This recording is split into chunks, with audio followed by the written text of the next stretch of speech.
Nous allons laisser la parole désormais, on va continuer si vous le voulez bien, à Judicaël, Poumé, qui est doctorant en intelligence artificielle langagière, data scientist et ingénieur de recherche. Oui, bonjour, bonjour. Est-ce qu'on m'entend bien? Oui, Ah, parfait. Bonjour à tous. Déjà, merci pour toutes ces présentations précédentes. C'était très intéressant. Et j'espère que je peux aussi créer une discussion tout aussi intéressante. Alors, moi, je vais vous parler du coup de l'intelligence artificielle, de ses développements passés et de son impact futur sur le travail. C'est-à-dire comment est-ce que ça va nous changer en réalité notre vie. Alors, qui est-ce que je suis? Comme on vient de le dire, je suis doctorant à l'Université de Liège, mais maintenant, je suis aussi ingénieur de recherche dans néocognition. Donc, il y avait, je pense, un intervenant au début du colloque qui disait qu'on engage les doctorants avant même qu'ils aient fini. Et effectivement, moi, c'est mon cas. Et donc, dans néocognition, je travaille du coup au développement d'IA collaborative avec Michael. Alors, l'IA, comment dire, qu'est-ce que c'est l'IA? Parce qu'on en parle beaucoup, mais en fait, il y a beaucoup de mots comme ceci qu'on utilise sans réellement savoir de quoi on parle. Et ça, c'est un problème parce que beaucoup de gens disent qu'ils font de l'IA, mais en réalité, ils font quelque chose comment dire, on ne pense pas, on pense que c'est de l'IA, mais en réalité, ce n'est pas de l'IA, ou alors c'est plutôt l'inverse. C'est-à-dire qu'en fait, l'IA, à la base, c'est tout outil qui donne une impression d'intelligence. Donc, si on pense par exemple au système expert basé sur des règles, donc si on a ça, on fait ci, sinon on fait ça, ça, c'est basiquement, c'est de l'intelligence artificielle, c'est de l'IA. Mais aujourd'hui, quand on parle d'IA, on ne pense pas à ça, mais certaines personnes vont continuer à utiliser l'IA dans ce sens-là. Donc, c'est bon de savoir aussi que l'IA, en réalité, ce n'est pas forcément quelque chose d'intelligent.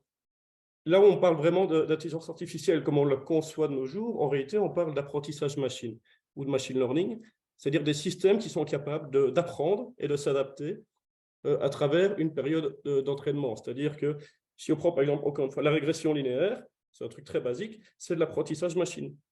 Et donc, c'est à partir d'un jeu de données et d'une période d'entraînement, on va pouvoir développer un modèle. Évidemment, la régression linéaire, ce n'est pas très impressionnant. Et aujourd'hui, réellement, quand on parle d'IA, on parle de GPT, par exemple, ChatGPT, on parle en fait d'apprentissage neuronal profond, c'est-à-dire des IA basés sur des grands réseaux de neurones artificiels. Ça, je vais un petit peu aller plus en détail plus tard. Alors l'IA, un petit peu d'histoire, parce que l'IA, c'est vieux en fait. Ça, je pense que peu de gens le savent ou s'en rendent compte, mais le premier réseau de neurones a été inventé il y a 80 ans.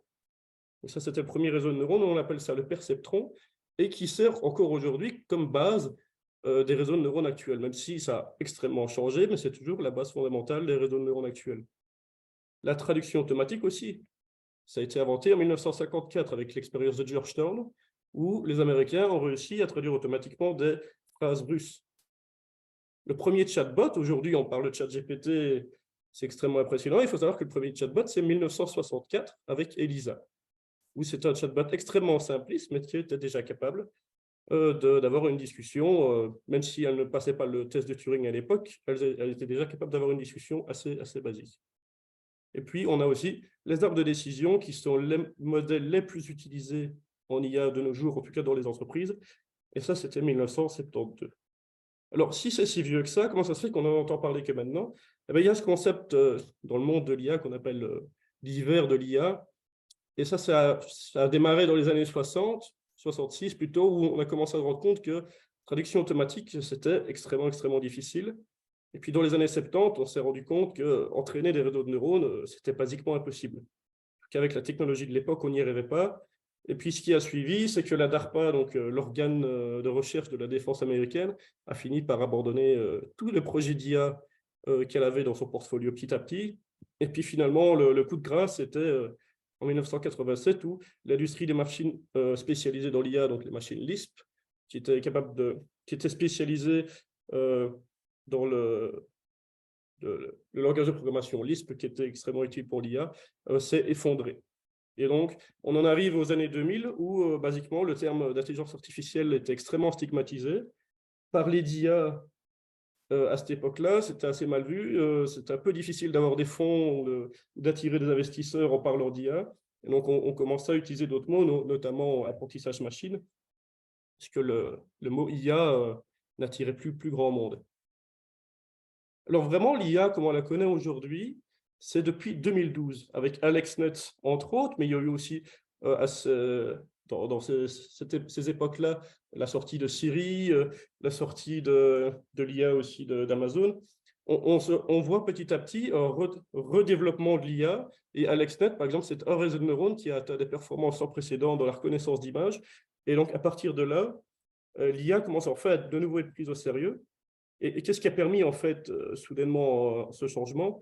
C'est d'ailleurs la puissance de calcul qui a drastiquement augmenté. Ça, je pense que je n'ai pas besoin de vous l'expliquer. Mais aussi, surtout, là-dedans, les GPU. C'est-à-dire que maintenant, on a des cartes graphiques qui sont spécialisées dans l'IA, ou plutôt, à l'inverse, on a réussi à développer des algorithmes d'IA qui prennent, qui sont capables d'utiliser au mieux les systèmes qu'on a actuellement, donc les GPU, et puis maintenant les GPU qui, eux, se sont spécialisés dans ce qu'on appelle le calcul de tenseurs, qui est l'opération la plus importante dans l'entraînement d'un réseau de neurones. On a aussi l'explosion d'Internet, qui a permis l'explosion des données, puisqu'il faut savoir que les réseaux de neurones, ce sont des outils qui sont très datavores. Hein, il y a besoin de beaucoup de données pour pouvoir les entraîner et pour avoir des résultats efficaces. Et donc ça, il a fallu aussi attendre très longtemps avant qu'on ait suffisamment de données pouvoir faire quelque chose en réalité avec ces réseaux de neurones. Sinon, avant, on n'arrivait pas à les faire converger vers une solution. Et donc, tous ces changements-là, associés au fait aussi que maintenant, on a des outils open access, qui fait que le développement est extrêmement démocratisé et vraiment quasi gratuit pour la plupart du temps, parce que les librairies qui nous permettent de développer ce genre d'outils sont à peu près toutes gratuites, ce qui est assez impressionnant dans l'histoire d'avoir accès à autant d'outils aussi puissants totalement gratuitement. Et ça, du coup, ça nous permet maintenant de rentrer dans une nouvelle ère, une nouvelle révolution technologique que certains décrivent comme aussi importante que l'électricité ou le moteur à vapeur. Alors aujourd'hui, on parle effectivement des modèles de langage, des large language models, qui ont le vent en poupe. Et effectivement, c'est des modèles ça a commencé en 2018 avec Elmo qui était encore un modèle assez simple. Ici, on voit sur le graphique un modèle avec 100 millions de paramètres estimés. Et maintenant, on arrive avec des modèles ici avec 176 milliards de paramètres et bien plus. Et certains décrivent ça comme une nouvelle loi de mort, où on voit que les large language models sont en train d'exploser en termes de complexité et de puissance. Et en particulier, on a évidemment GPT, donc ChatGPT, qui a permis récemment de démocratiser l'utilisation de l'IA, où on voit effectivement 1 million d'utilisateurs après 5 jours. Donc ça, c'est quelque chose d'absolument difficile de comprendre. Je n'imagine même pas comment eux, ils ont réussi à gérer cette explosion d'utilisateurs au niveau de leur serveur. Et maintenant, 8 mois plus tard, ils sont à 2 milliards d'utilisateurs par mois. Ça, c'est ce qu'il a fallu 10 ans pour Facebook ou pour Instagram pour arriver à ce même taux d'utilisation. Et on voit que ChatGPT, en 8 mois, a atteint un taux d'utilisation de 2 milliards d'utilisateurs par mois, qui nous indique quand même que voilà, tout le monde, je pense que la planète entière est consciente de l'impact de ChatGPT et des modèles du langage de manière générale. Ça veut dire aussi que il faut qu'on en parle, il faut qu'on les comprenne et il faut qu'on se prépare au monde d'après que ça va nous permettre de créer. Alors, rapidement, ChatGPT, ou plutôt GPT-4, qui est le modèle derrière ChatGPT, en chiffres, c'est 100 millions de dollars pour l'entraîner. C'est 1,2 mégawattheure d'énergie, donc ça correspond à peu près à la consommation énergétique de 250 habitations en France par an. Donc c'est énorme. C'est 22,5 billions de mots, c'est-à-dire à peu près un demi-million de livres, et 100 billions de paramètres, c'est-à-dire 100 billions de connexions neuronales, ce qui est à peu près le même nombre d'étoiles qu'il y a dans la galaxie. Donc, c'est vraiment maintenant, on est vraiment à des modèles énormes, vraiment d'une taille absolument impossible à imaginer. Ils sont tellement grands désormais que c'est vraiment, on n'arrive plus à les comprendre en réalité. On les entraîne, ils font ce qu'on s'attend à ce qu'ils fassent, mais on n'arrive plus réellement à les comprendre parce qu'évidemment, quand tu as un modèle avec 100 millions, 100 billions de paramètres, on ne comprend pas ce que ces paramètres font. On est capable d'estimer, on est capable d'un petit peu essayer de les analyser, de regarder, mais il y a vraiment désormais des champs d'études entiers qui sont spécialisés dans l'analyse de l'interprétation, de l'explicabilité, comme on dit, de ces réseaux de neurones. Mais malgré tout ça, malgré la taille de ces modèles-là, l'avantage aurait été, comparé, et c'est ça qui a vraiment permis à la démocratisation, c'est que ce sont ce qu'on appelle des modèles pré-entraînés, c'est-à-dire qu'on va les entraîner une fois, et puis une fois qu'ils ont été entraînés, ben tout le monde peut ensuite les réutiliser tels quels, avec à moindre coût. C'est-à-dire qu'on n'a pas besoin de centaines de millions de dollars pour utiliser GPT-4, parce que GPT-4 a été entraîné une fois, et à partir de maintenant, on peut l'utiliser dans plein d'autres applications. Alors maintenant, du coup, quel impact sur le travail? Moi, je suis chercheur du coup depuis 4 ans, donc j'ai décidé d'utiliser le travail de chercheur un petit peu comme petit cadre pour cas d'études pour expliquer l'impact, parce que le travail du chercheur, c'est quelque chose d'assez varié en réalité au niveau des tâches, même s'il y a vraiment 3 grandes tâches d'un chercheur: c'est étudier la littérature, développer un modèle, et ensuite communiquer sa recherche à travers des publications. Autrement dit, c'est lire, coder et écrire. Donc, c'est tout ce que GPT est capable de faire. Donc, on peut forcément imaginer que GPT va avoir un impact énorme sur les chercheurs, mais aussi sur d'autres métiers. Alors, si on regarde par exemple le cas d'étudier la littérature, ben, avant l'IA, ou plutôt actuellement, parce que c'est toujours comme ça qu'on fait, on va aller récolter des articles sur un sujet à l'aide de mots-clés. On va aller taper des mots-clés dans un moteur de recherche, Google Scholar par exemple, dans mon cas. Et le problème déjà, c'est que les mots-clés, il y a déjà des synonymes, et beaucoup de synonymes, donc il faut commencer à chercher tous les synonymes d'un mot-clé pour arriver à espérer de récupérer l'entièreté de la littérature. Il y a aussi le problème de la polysémie, c'est-à-dire qu'il y a des mots-clés qui veulent dire plusieurs choses dans plusieurs domaines. Moi, je m'intéresse beaucoup aux signaux faibles dans ma recherche au niveau du management. Mais ça veut dire que si j'ai tapé signaux faibles dans la recherche, je vais aussi tomber sur des articles en électricité, en électromécanique, ce qui est un peu compliqué. Du coup, il y a beaucoup d'erreurs qu'il faut ensuite corriger manuellement. Donc, il faut passer du temps à lire les abstracts et les titres inutiles. Et puis après, une fois qu'on a enfin la littérature qu'on veut, on est obligé de se limiter à un ensemble d'articles pertinents parce qu'on ne peut pas tout lire. Il faut savoir que dans la recherche en IA, on est à peu près à 10 000 articles 10 000 articles qui sortent par an, maintenant, et ça, c'est juste dans l'IA. Et 10 000 articles, c'est à mon avis plus ou moins ce qu'on peut s'attendre à ce qu'un scientifique lise dans toute sa vie, si c'est vraiment 10 000 articles qu'il lit comment dire, de manière complète, sachant qu'en moyenne, une carrière, c'est 80 000 heures. Si on passe 20% de notre temps à lire des articles, il y a peut-être moyen de lire 25 000 articles dans une carrière de chercheur, mais voilà, on commence à avoir plus d'articles qui sortent par an que ce que quelqu'un est capable de lire en une carrière bientôt. Donc, si on n'utilise pas des modèles comme GPT, on va commencer à ne plus être capable de suivre la littérature, mais justement, GPT et ChatGPT, ils sont capables de nous aider à lire la littérature, à étudier la littérature.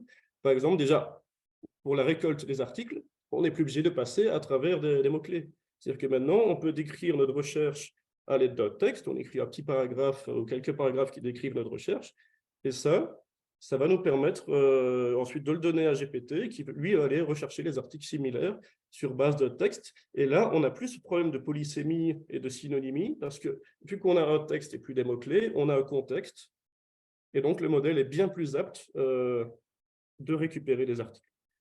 Ensuite, on n'est pas obligé de se limiter à un sous-ensemble, parce qu'on peut laisser l'IA lire tous ces documents. Donc, au final, ce n'est pas trop grave s'il y a 10 000 articles qui sortent par an, parce que si on n'est pas forcément, on n'est plus obligé réellement de les lire, en tout cas pas obligé de les lire tous. Parce que ce qu'on peut faire réellement maintenant, et ça c'est quelque chose qu'on peut faire maintenant, même si ce n'est pas encore totalement au point, c'est produire un modèle sur base d'une littérature, et ensuite, basiquement, avoir une synthèse interactive. C'est-à-dire un modèle qui est spécialisé dans cette littérature-là, et on peut lui demander, résume-moi les données qui ont été utilisées, les méthodes, les résultats, quelles sont les limitations, les future work qui sont proposés dans ces articles. Et donc, on peut effectivement avoir un modèle qui est capable de lire toute une littérature, ce qu'aujourd'hui, on n'est plus capable de faire parce qu'il y a trop d'articles. Alors, ce problème de lecture, qui est amélioré grâce à GPT, ça s'applique effectivement à beaucoup d'autres domaines. On peut imaginer des métiers comme les métiers d'avocat, les métiers de journaliste, où c'est des métiers où on est amené à lire beaucoup de documents. Donc, ici, l'IA va pouvoir fortement impacter ces métiers-là en réduisant le temps de travail et en améliorant la productivité. Ensuite, il y a le problème de développer des modèles, parce qu'en tant que chercheur, et moi en particulier en tant que chercheur dans l'intelligence artificielle, je suis amené à développer des modèles, c'est-à-dire réfléchir à comment attaquer un problème, comment résoudre un problème, et ensuite développer un modèle avec de programmation. Puis le tester et analyser les résultats. Et bien, encore une fois, ici, l'IA va pouvoir nous aider parce qu'une IA comme ChatGPT est capable de produire du code sur base d'une description d'un processus. Elle est capable de le débugger parce que non seulement elle est capable de produire du code, mais elle le comprend suffisamment que pour vous dire quel problème, comment dire, quelle partie du code semble avoir un problème. Et elle est aussi capable de documenter le code automatiquement. Et donc ici, on arrive encore une fois à une augmentation de la productivité assez massive. Et ça, c'est transposable au métier comme toutes les formes de métiers de programmation, programmation web, programmation software. Mais c'est quelque chose qui va exploser la productivité de manière absolument inimaginable. Parce qu'aujourd'hui, beaucoup de personnes qui travaillent dans les métiers de programmation, les métiers de programmation, c'est le développement, ça prend beaucoup de temps. Si une IA est capable de développer 10 fois plus vite des modèles, ça veut dire que le monde va changer probablement 10 fois plus vite. Ensuite, on a dans la recherche, on doit communiquer sa recherche à travers des publications. Et ça, voilà, il faut, après qu'on ait lu la littérature, après qu'on ait réalisé des expériences, on va se mettre à rédiger un article. Et ça, donc, on a toutes les sections d'un article. Après avoir rédigé l'article, il faut relire, il faut éditer, il faut faire du proofreading, il faut corriger. Ça prend beaucoup de temps. Et il y a aussi, ensuite, il faut réagir au feedback des reviewers.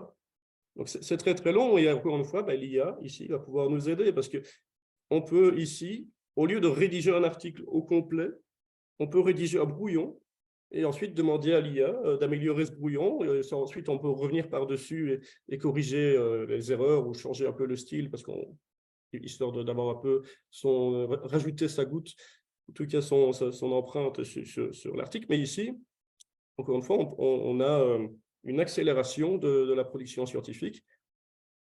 La revue de littérature, qui a un aspect aussi important des articles scientifiques, peut être aussi automatisée parce que si on a une synthèse interactive, comme on en a parlé précédemment, comme je vous en ai parlé précédemment, eh bien, on peut demander à ce modèle qui a lu la littérature, produis-moi une section de revue de littérature pour cet article dans le contexte de ce problème, en te basant sur ça et ça et ça.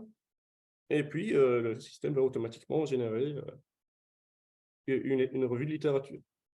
Alors ensuite, forcément, des modèles comme ChatGPT sont capables de corriger automatiquement des articles, de fournir aussi des critiques. Moi, personnellement, j'utilise beaucoup ChatGPT pour me donner des critiques. Je vais lui donner du texte et je vais lui demander qu'est-ce que je pourrais améliorer. Et il est souvent très précis dans les critiques qu'il propose. Parfois, il va me dire « Ah, tu n'as pas assez bien motivé l'utilisation d'un jeu de données » ou « Ah, tu aurais pu faire ce genre d'expérience ». Et donc, il fournit des critiques assez pertinentes en général. Et puis, après le processus, par exemple, de peer review, il est généralement aussi capable de réagir aux reviews et de fournir parfois des contre-arguments aux reviewers de manière assez efficace. Et encore une fois, tout ceci, cette partie écriture de la recherche, c'est quelque chose qui est transposable au métier de journaliste, d'écrivain ou des métiers législatifs où on est amené à écrire des régulations. Donc, on peut franchement imaginer que avec l'IA, sur les 10 prochaines années, on va voir une augmentation de la productivité qui va être absolument massive, une réduction drastique du temps de travail, surtout sur les tâches, entre guillemets, les plus pénibles. C'est-à-dire que lire et écrire, c'est quelque chose que j'aime bien, mais quand c'est ton métier de faire ça tout le temps, parfois ça peut devenir un peu pénible. Et donc, si je peux me débarrasser, entre guillemets, des tâches plus répétitives et me focaliser sur ce qui reste, et ce qui reste, ce que c'est en réalité, c'est la partie créative. Parce que ça, c'est ce qui est intéressant avec l'IA, c'est qu'en tout cas, actuellement, l'IA n'a pas encore cette capacité créative que l'être humain a. Et donc, en réalité, ce qui va se passer, c'est que l'IA va quasi être capable de faire tout à notre place, à part ce qui est créatif. Et ce qui, pour moi, est généralement le plus intéressant dans mon travail. Et je pense aussi dans beaucoup de métiers. Donc, c'est quelque chose d'assez positif. Et donc voilà, en conclusion, on l'observe effectivement que ouais, l'IA, avec l'IA, notre monde va changer assez rapidement. Et ça va principalement impacter les métiers de bureau, hein, donc les journalistes, les programmeurs, les avocats, les managers, alors que les métiers d'ouvriers, les métiers manuels, ne seront pas tant affectés par l'IA que ça. Et donc, on le comprend donc, que dans le métier, dans le monde d'après, ceux qui sauront utiliser l'IA seront bien plus compétitifs euh, dans le monde du travail, quoi. Donc, il faut savoir se préparer au monde d'après, même si on va avoir un peu dur de le prédire. Il faut aussi préparer en s'informant et en se formant à l'utilisation de l'IA. Et donc, moi, je vais vous laisser du coup avec une citation de ChatGPT. Je vais lui demander de me fournir une phrase de fin. Et il me dit, avec l'IA comme allié, nous allons redéfinir le travail en le rendant plus significatif et épanouissant.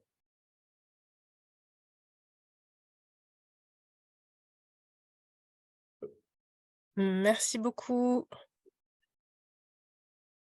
Hop, hop. Alors, est-ce qu'on a des questions?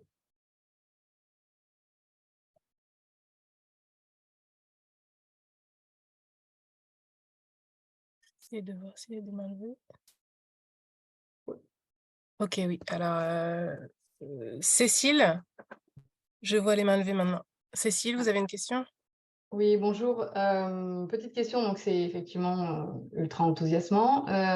Petite question sur tout ce qui est référence, source. Est-ce que quand vous faites un modèle et que vous lui demandez des synthèses, est-ce que vous avez la capacité de vérifier les sources comme vous le faites en tant que chercheur? Ou est-ce qu'il y a un débat sur justement l'identification des références utilisées dans ce que génère l'IA?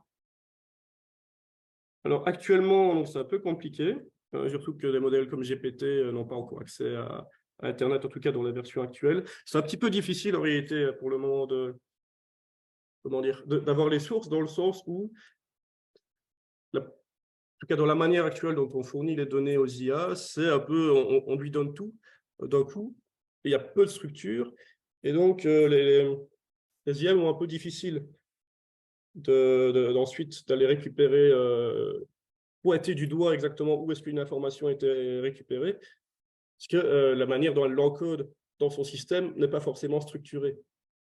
Mais ça, c'est quelque chose sur lequel beaucoup de chercheurs travaillent. Et avec GPT, on voit déjà que ça s'améliore beaucoup parce qu'il est capable de fournir des textes assez précis sur des sujets extrêmement précis, alors qu'il a des connaissances sur à peu près tout et n'importe quoi. Donc, ça veut dire qu'il est déjà capable d'aller chercher au bon endroit les choses.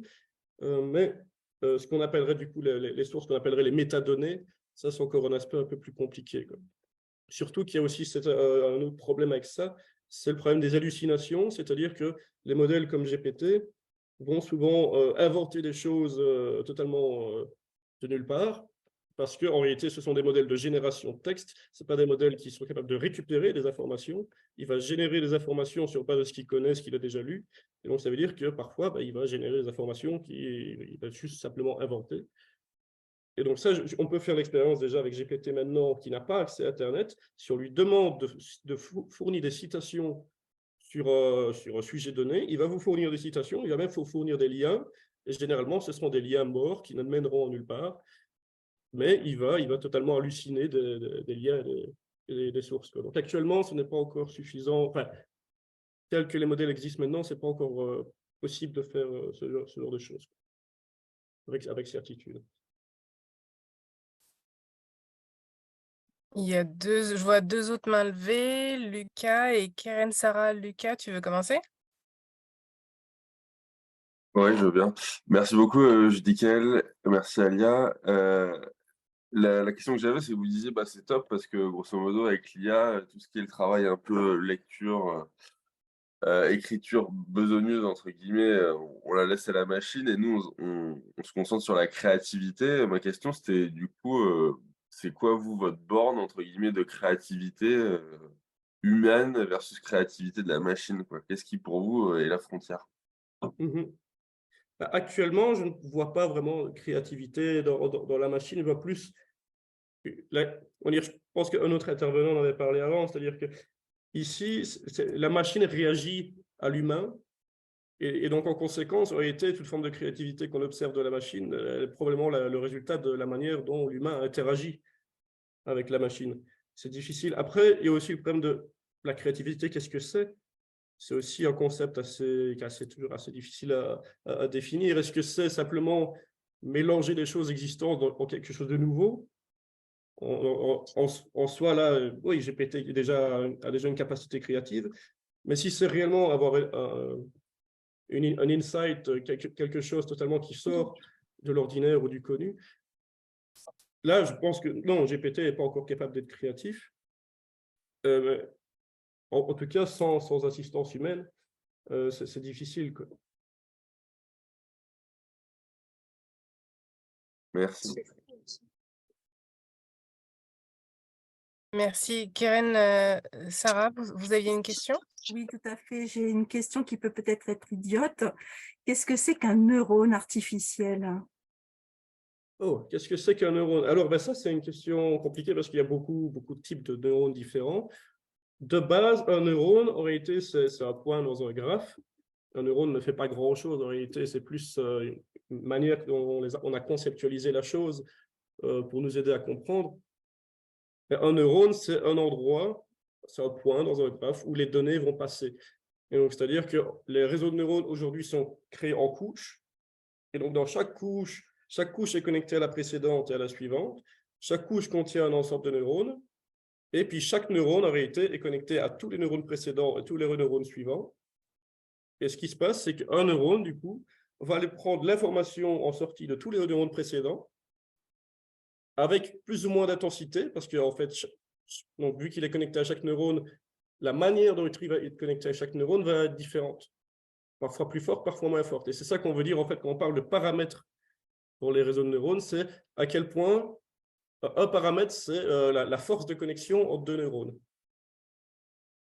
Et donc, avec cette variation de paramètres, chaque neurone va prendre l'information des neurones précédents, mélanger ça, et puis faire une nouvelle sortie, produire un nouveau résultat en sortie qui peut ensuite être utilisé soit par les neurones suivants, soit comme sortie du réseau complet. Mais c'est assez abstrait quoi, comme concept, les neurones de nos jours. Surtout qu'aujourd'hui, on ne voit vraiment plus les réseaux de neurones comme des réseaux. Enfin, si, mais d'un point de vue mathématique, en réalité, c'est un ensemble de calculs matriciels. Donc, on ne s'imagine même plus, on ne regarde plus vraiment ça comme un graphique. C'est plus un ensemble de matrices. Ok, merci beaucoup, Judicaël. Je vois une autre main qui vient de se lever. Philippe? Oui, merci à Keren pour avoir posé cette question qui n'était pas du tout naïve, parce que j'avoue que je suis un petit peu perdu là-dedans, mais juste un point, vous avez dit qu'il est possible de paramétrer, et derrière tout ça, en faisant référence à l'intervenant précédent qui disait qu'il ne croyait pas à des puissances occultes qui contrôlent le monde. Ma question, c'est si on peut paramétrer, est-ce qu'il n'est pas possible que quelques individus mal intentionnés puissent paramétrer d'une certaine façon et finalement, on va suivre comme des moutons ces paramètres? Si, ça, on l'a observé. Par exemple, avec la crise du Covid, si on regarde par exemple les algorithmes de YouTube, on sait que ce sont des algorithmes qui sont basés sur des IA, parce que c'est impossible. Il y a trop de vidéos que pour gérer ça manuellement. Donc, ce sont des IA qui vont vous proposer des vidéos. Et donc, déjà, forcément, pourquoi est-ce que l'IA vous propose une vidéo et pas une autre? C'est une question qu'il faut se poser. Et on n'a aucune preuve, mais il y a eu beaucoup de gens qui ont eu des doutes, notamment durant le Covid, que YouTube proposait plus un type de vidéo et essaie plus de cacher d'autres en fonction des opinions qui étaient décrites dans les vidéos. Donc ça, c'est un problème parce qu'on est capable de faire ça maintenant et il serait naïf de penser que personne n'utiliserait l'IA pour faire de la propagande ou de la censure automatisée de masse. Si, ça c'est tout à fait possible et c'est une grande inquiétude. Pour moi, c'est ma plus grande inquiétude. C'est la propagande et la censure automatisée de masse. Et est-ce que c'est déjà le cas ou pas? c'est difficile. Il y en a qui disent que oui, il y en a qui disent que non. Moi, tout ce que je sais, c'est que c'est possible. Donc, oui, c'est faisable.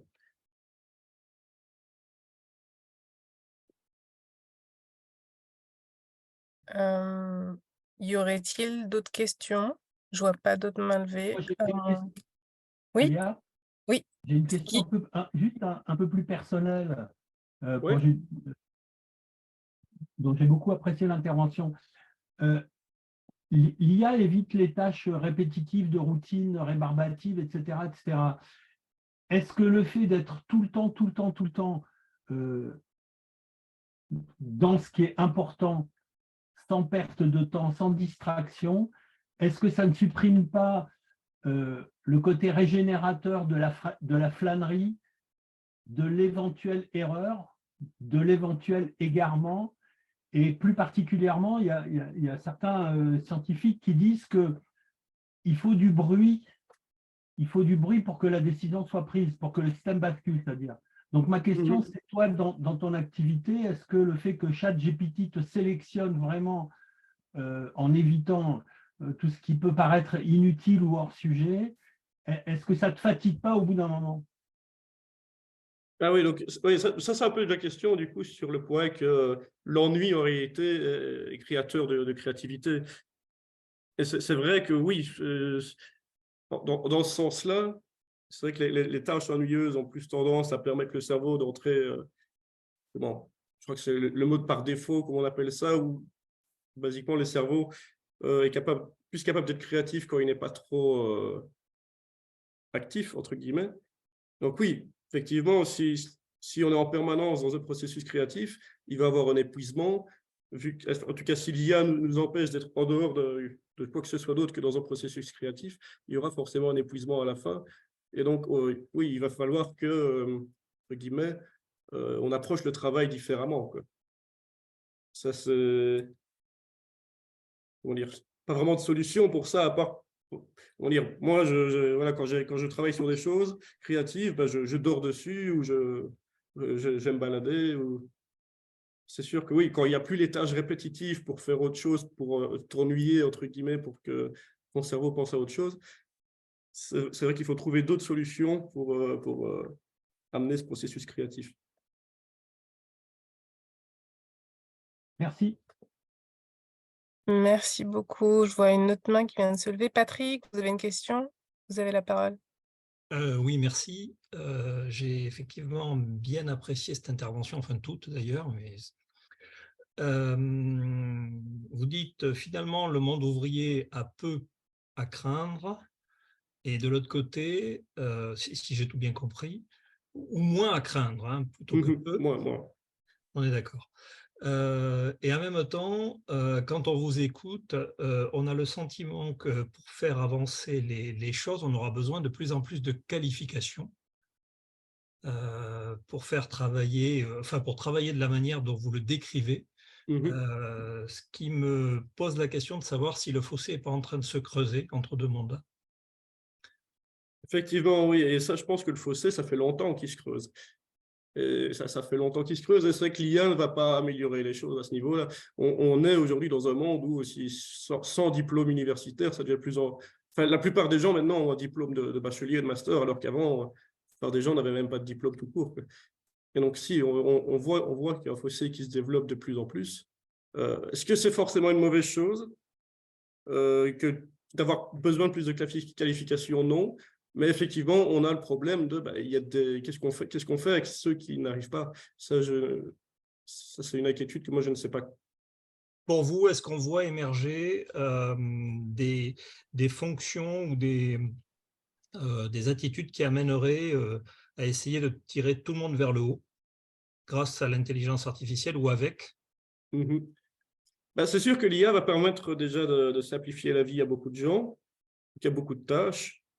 Donc, à ce niveau-là, peut-être en réalité que ça va avoir un effet inverse, dans le sens que si on peut simplifier les tâches compliquées, peut-être que ça va permettre plus d'accès à certains métiers qui auraient été sinon plus complexes. Mais sinon, oui, on a aussi l'effet inverse que voilà, ceux qui sauront mieux utiliser l'IA que les autres seront beaucoup plus performants que ceux qui ne le seront pas. Donc oui, on voit, oui, moi, c'est aussi une inquiétude que j'ai. Je pense qu'à court terme, et je m'attends personnellement à une période de transition où ça va être un peu compliqué. Je ne sais pas trop comment ça va se passer, mais moi, je dis toujours que je suis un pessimiste à court terme et un optimiste à long terme. Donc, je crois qu'à court terme, oui, on va arriver à une période de transition. Il y aura sûrement, je crois que on appelait ça les Luddites, au temps de la révolution industrielle, les gens qui allaient casser les machines parce qu'ils perdaient leur travail, ils n'en pouvaient plus. Et au final, on est passé à autre chose et comment dire, au final, il n'y a pas forcément moins de travail que ce qu'il y en avait avant. Et au final, le monde a fini par être mieux. Mais il y a eu une période de transition où les gens avaient eu un peu dur de faire le pas. Merci pour l'apport. Ok, Question? merci. Je regarde en même temps s'il y a des mains levées. Non, a priori. Ah, Pascal. Oui, une dernière question. Merci Julie Kael pour cette présentation. C'était effectivement très enrichissant. On a l'impression de comprendre un petit peu mieux. Tout à l'heure, M. Sarfati parlait du secret. Là, on peut rentrer dans le secret pour savoir ce qu'il y avait derrière le rideau. Ma question, elle est justement sur l'harmonisation du développement de ces nouvelles technologies, finalement, au niveau global. Nous, on est quand même dans des pays avancés, où il y a depuis très très longtemps de l'Internet. Voilà, la communication fonctionne, les médias nous abreuvent tous les jours d'infos. Enfin voilà, on est dans ce contexte. Qu'en est-il finalement de toute cette partie du globe, des populations énormes, beaucoup plus défavorisées? Alors on parlait de fragmentation de la société, elle existe effectivement déjà à ce niveau. Est-ce que vous pensez que l'IA peut, d'une certaine façon, au contraire, donner davantage d'accès à ces personnes-là à la connaissance? Si je me rappelle les toutes premières images de 2001, l'Odyssée de l'espace, il y a le fameux rectangle oblong noir, là, qui est la connaissance, en fait, que découvrent les premiers humains. Est-ce que, justement, ça ne va pas être plutôt une bonne chose pour harmoniser un peu le développement global et de manière peut-être, dans certains endroits, moins anarchique? Peut-être, oui, parce que c'est vrai qu'il y a aussi l'aspect intéressant de GPT et de toute cette technologie par les GAFAM et tout ça, c'est que c'est tous des systèmes qui sont gratuits, je veux dire, comme Google Gmail, Google Drive et maintenant ChatGPT, c'est des systèmes qui sont accessibles très facilement et pour tout le monde. Et donc, à ce niveau-là, oui, on a, comment dire, il y a une opportunité de développement grâce à ça, où les gens auront plus d'accès à l'information, à la technologie. Et puis, oui, tout dépend de comment est-ce que les gens vont l'utiliser, quoi. C'est un peu comme toute technologie. Donc, soit nous, on l'utilise très bien et eux ne l'utilisent pas et il va y avoir un écart encore plus grand qui va se construire. Soit ils utilisent aussi cette technologie comme nous on le fait et puis peut-être même on va même être capable de réduire l'écart grâce à ça. C'est difficile de dire, quoi. Ma question était un peu pour le chercheur d'ailleurs. Est-ce que vous avez constaté dans le monde académique, par exemple, davantage de publications d'endroits du monde où jusque-là, il n'y a pas grand-chose, par exemple? Est-ce que ce n'est pas des prémices? Est-ce que vous avez constaté ce genre de prémices finalement? Alors personnellement, je n'ai pas étudié la chose, mais de ce que j'ai cru entendre, effectivement, on voit de plus en plus déjà d'articles de la Chine, hein, donc la Chine produit de plus en plus d'articles scientifiques, et même de d'autres pays, donc les pays en développement. L'Afrique commence à produire de plus en plus d'articles aussi, l'Asie aussi, l'Amérique du Sud, je ne suis pas trop au courant pour ça, mais on voit effectivement que les pays en développement sont en train d'émerger d'un point de vue scientifique. Ouais. Merci. Merci. Je vois une autre question. Je vois une autre main, pardon. Marie-Hélène. Oui, oui.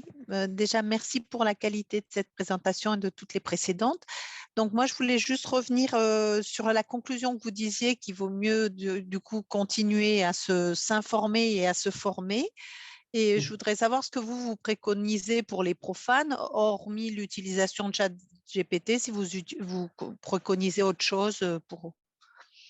sur ce sujet-là pour continuer à améliorer nos connaissances?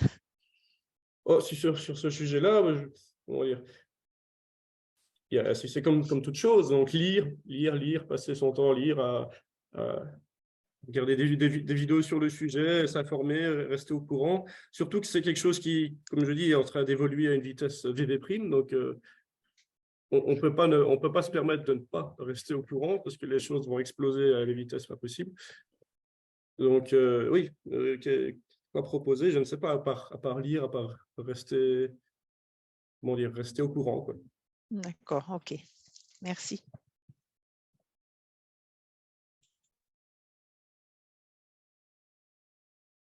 Ah, Pauline? Oui, bonjour. Merci beaucoup pour votre intervention. Les précédentes étaient super aussi. Je me posais la question, est-ce que vous savez, enfin j'imagine comme vous êtes au cœur du sujet, est-ce que la question de l'éthique qui a été abordée par précédent intervenant est quelque chose de porté au niveau international justement par rapport aussi à qu'est-ce que l'éthique et qu'est-ce que la morale, parce qu'on peut l'entendre de façon différente, de manière à différents niveaux culturels. Quel est votre voilà, avis là-dessus? Enfin, qu'est-ce qui est pris en compte à ce niveau-là? Qu'est-ce qui est fait au niveau des spécialistes, des experts du sujet? Bah oui, c'est un gros problème dans l'IA et c'est quelque chose qui est très travaillé. Ça, c'est l'éthique au niveau déjà des biais, parce qu'il faut faire en sorte d'assurer que les IA n'aient pas des biais, comment dire, biais que ce soit de genre, de race ou autre. Et donc ça, c'est déjà un problème, même si ça, c'est quelque chose de, entre guillemets, plus ou moins résolu, parce que GPT est plus ou moins connu, la ChatGPT est assez connu pour être assez bienveillant, même si c'est pas encore totalement parfait, parce que quand on regarde des modèles comme celui de Bing, qui pourtant est basé sur GPT, apparemment le modèle de Bing a tendance à être insultant et à péter des câbles et à agresser les utilisateurs, donc c'est pas encore parfait à tous les niveaux. Mais oui, c'est quelque chose de très étudié, ça, l'éthique, en tout cas, faire en sorte que l'IA se comporte bien, qu'elle soit bienveillante, faire en sorte qu'elle ne mente pas. Ça, c'est au niveau du comportement de l'IA. Et puis aussi, un autre problème de l'éthique, et ça, c'est ce que j'avais parlé, pas le comportement de l'IA, mais comment on utilise l'IA. C'est-à-dire que moi, je parlais de censure et de propagande automatisée. Ben là, c'est aussi un problème qui est très étudié. Et qui n'est pas toujours évident à résoudre, quoi. Parce que, encore une fois, le problème des IA, c'est que ce sont des modèles, comme je disais, avec des centaines de billions de paramètres. Donc, c'est difficile, à partir d'un modèle entraîné, de savoir qu'est-ce qu'on lui a fait, qu'est-ce qu'on lui a dit à ce modèle, comment est-ce qu'on l'a entraîné, sur quel objectif et à partir de quelles données. C'est très difficile de prendre un modèle et de savoir si ce modèle a été entraîné de manière neutre et objective ou est-ce qu'on lui a donner en réalité un objectif, comment dire, avec un intérêt personnel peut-être néfaste. C'est difficile de le dire. C'est difficile de le dire à l'heure actuelle. Mais encore une fois, il y a beaucoup d'études qui sont faites sur le sujet, d'essayer de comprendre les réseaux de neurones, comprendre comment dire, comprendre leur fonctionnement, essayer de rétro-ingénierer pour aller récupérer les données qu'on a fournies à des modèles. Et ça, pour mieux comprendre aussi comment est-ce qu'ils ont été entraînés, avec quel objectif, quoi. Mais c'est vrai que ma question, c'était sur la deuxième partie que vous avez évoquée, pas tant sur la construction de l'IA, parce qu'on voit qu'effectivement, les biais, tout ça, c'est pris en compte, comme l'a expliqué Michael, mais plus l'usage de l'IA. Et effectivement, tout ça, c'est régulé, puisqu'on voit, par exemple, on peut avoir des vidéos qui transforment, enfin voilà, qui font croire que certaines personnes disent des choses, et puis on sait qu'avec la viralité aujourd'hui de l'info, voilà, qu'il y a des dérives énormes possibles. Voilà, c'était plus à ce niveau-là. Est-ce qu'au niveau au niveau régulatoire, vous voulez dire? Voilà, régulatoire, pardon, oui, c'est ça que je voulais dire. Bah, au niveau régulatoire, comment dire, je n'ai pas encore entendu grand-chose, même si je pense que c'est en train de se faire, parce qu'on n'a pas le choix. Mais moi, je ne suis pas, comment dire, je suis pas expert en régulation, je ne suis pas trop au courant de ce qui se passe, mais j'ai plus ou moins confiance en l'Union européenne, parce qu'ils sont quand même assez doués et assez réactifs pour ça. On a déjà la RGPD qui, même si elle n'est pas parfaite, nous protège quand même au niveau de notre vie privée des données.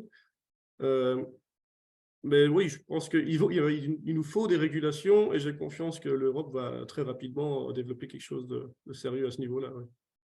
Ok, merci beaucoup.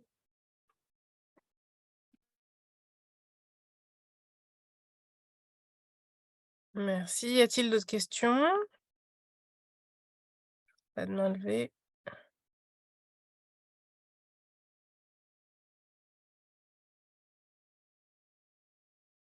Ah, Merci. William? William. Ah, William, on vous écoute. Alors, pour ceux qui ne me connaissent pas, je suis un collègue de Judicael, donc on bosse ensemble sur... et donc, je voulais faire une petite correction par rapport à la première question qui a été posée sur la vérification des sources. Alors, si on utilise ChatGPT, normalement, effectivement, il n'est pas connecté à Internet, on ne peut pas aller chercher. Il va inventer des sources qui sont fausses. Par contre, moi, j'ai fait des revues de la littérature en aidant de Bing Chat, et lui, il est capable de nous renvoyer vers des articles précis et corrects. Donc, ça a progressé très vite. C'est normal, voilà, que des fois, même quand on est dedans, on n'arrive pas à suivre. Oh non. Je voulais juste préciser ça parce que je trouvais ça intéressant pour tout le monde. Ok.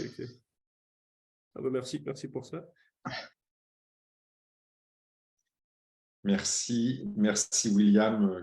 Je présenterai rapidement William qui travaille effectivement avec Judicael dans la branche néocognition, c'est-à-dire la branche IA de CRISIP, et qui code actuellement nos IA avec Judicael et d'autres personnes. Merci Judicael pour votre intervention.